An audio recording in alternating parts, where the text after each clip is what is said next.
hitter, quick with a rhyme spitter. We go deep with Meryl Streep if my people could ever get her. 10-minute conversations with my best friends. It's time to begin.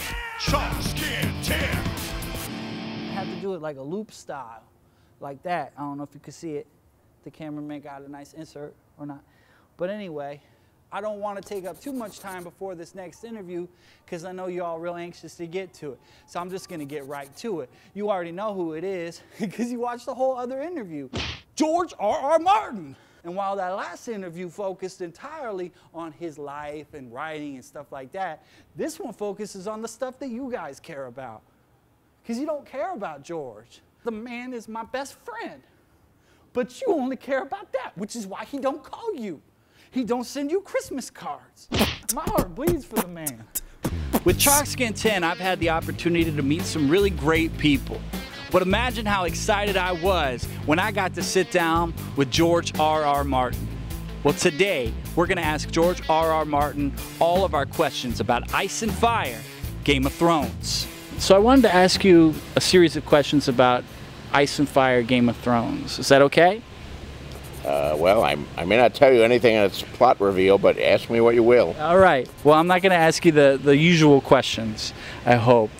I find as a writer, sometimes the most stressful and exciting opportunity is that you have a story inside of you and you have to figure out how you want to communicate it. How do you come up with your overall theme and narrative structure for a new book like Ice and Fire and Game of Thrones? You know, I don't think in terms of overall themes or things like that. The theme emerges from the writing of the book. I think in terms of character and incident and scenes, and one thing leading to another, and looking at the world and trying to tell the truth about it, whether it's the real world or a fictional world. You know, I do see these scenes in my mind as a process of daydreaming, I guess. It's not night dreaming. People ask me if I dream my stories. I don't.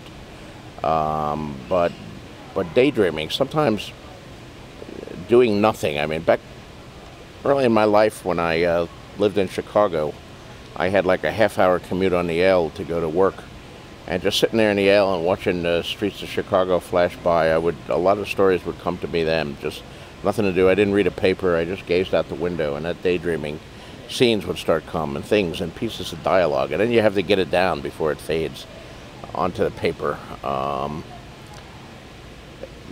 The scenes exist in your head in a kind of pristine brilliance. The hard work is translating that to the paper, and you know, you can see the battle, you can see the room, and now you have to describe it so the reader can see it too. And our instruments are words, which are wonderful things. I get drunk on words sometimes, but they're also stubborn, crude instruments that don't always fit what you want, and you hammer at the sentence, and it's still not getting across the way you see it in your head. So how do you make it get in the head, and what order do you put it in? That's the struggle. That's why writing's so hard. Absolutely. Which scenes started to emerge, or characters started to emerge first for Ice and Fire? Well, the first thing that ever emerged was the chapter 1 of Game of Thrones, the scene where they find the direwolf pups. The prologue comes first in the book, was actually written like 7th or 8th of the chapters, so that brand chapter was the first thing. Religion plays a huge role in Westeros. Is that how you pronounce it? Westeros or Westeros? Westeros. Plays a huge role, religion does, in Westeros. You went to Catholic school. Was that an influence on the religion? Yeah, to some extent, certainly. I mean, everything's an influence. The life you live is always an influence. And I've read about religion, too. Of course, I've also read a lot of history. And if you know anything about the Middle Ages, you know that religion played a gigantic role. Not just in the everyday lives of people, but in the wars and the politics. You know, the Crusades were religious wars. The Albigensian Crusade, religious war. What they now call the War of Religion in France, which is a dull term. We used to call it the War of the Three Henrys when I was a kid. That was a much better term. I don't know why they keep dumping these wonderful, colorful terms for these boring, generic ones. But So faith and religion and what people believe about where the world came from and what's a sin and what's not a sin and where we're going to go after we die, all of this colors people's worldviews. It affects the lives even of non-believers. The God of light, God of fire. What I find the most interesting about your book is that's the God that I least want to have powers. Maybe the 7 to protect all those people that are praying to him for protection, but they never get protected. And yet Varys is castrated, it's sacrificed into the fire, and the fire speaks back. And then we have the theme, of course, of ice, of all of the evil that's coming when winter is coming. Is that, I guess what I'm trying to get at, is that what the fire and ice and fire is all about in the book? Well, I'll let you figure out what Ice and Fire is about in the book. But I will say, one of the most important things about the books is the structure that I use of viewpoint characters. You see everything through the eyes of a particular viewpoint character, and you hear things. I don't do omniscient narrative. In other words, I'm not telling these from the viewpoint of whatever God. So when you say the fire speaks back, well, Varys says the fire speaks back when he's telling the story, which is then being retold, and it's 30 years later. You know, you might tell a story, something happened to you 20 years ago, and then if I look at the time machine, would it be exactly what you remember, or would time and memory have colored things? I want people to try to kind of think about things. We sometimes get 2 viewpoint characters telling very different stories about what happened at the same event, just as we do in real life. You know, you can look into newspapers and even contemporary events, and depending on what newspaper or TV station you put on, you get a different version of it. So there's a lot of subjectivity that's involved here, and that's a deliberate authorial choice. I love it. All right, so I have some questions from our fans. First question, Dennis Ingram. He's the bassist for the Sneaker Kings. He wanted to know, how long does it usually take you to write a chapter? Does it take more time for a certain character's chapter, for example?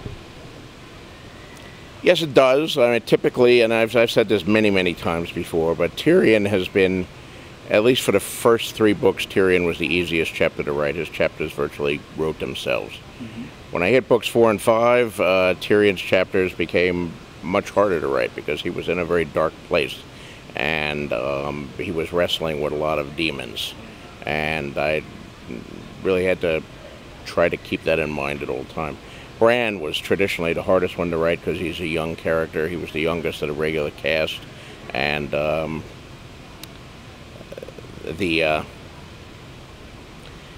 it's difficult to write from the viewpoint of a kid because you know what's happening in the scene, but is the kid going to know what's happening in the scene? Is he old enough to understand? And you have to try to put it in his language, and all of that can be done, but it takes time, it takes effort. You can't just kind of let it flow. So, but yes, as to how long it takes to write a chapter, well, you know, 2 days, 10 years. I've had both cases. Xtina, she's Barrio Honey on the cover of Fresh Donuts, wants to know, when will you give Theon Greyjoy a break? Well, I don't know. I don't think in terms of giving the characters a break.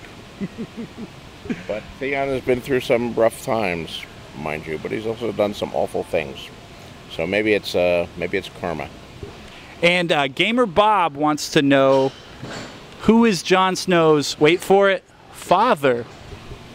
I don't answer any of these foolish speculative questions. All right, one last thing. I have a picture here of someone. Who is this? That's Brienne. Okay. Now I want to show you something. This is just a pitch. I was thinking that maybe Brienne could have a brother. The Pimp of Tarth, huh? Yes. King of the Vandals, Lord of the Dance. Okay, well, you must be a rapper or something like that.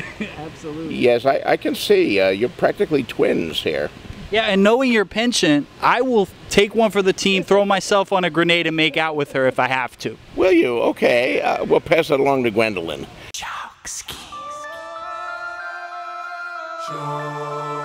Yo, that was a cool video, right? So do me a favor. Hit like, hit share, hit subscribe. Not at the same time, because your computer will explode. Yo, you guys see that? That's the commission room. That's where I go to collect my check every time you buy a copy of my album. Doors locked. iTunes, mother effer. That interview was so cool. I think I'm gonna rap about it. Click here. Check out the rap. It's so dope.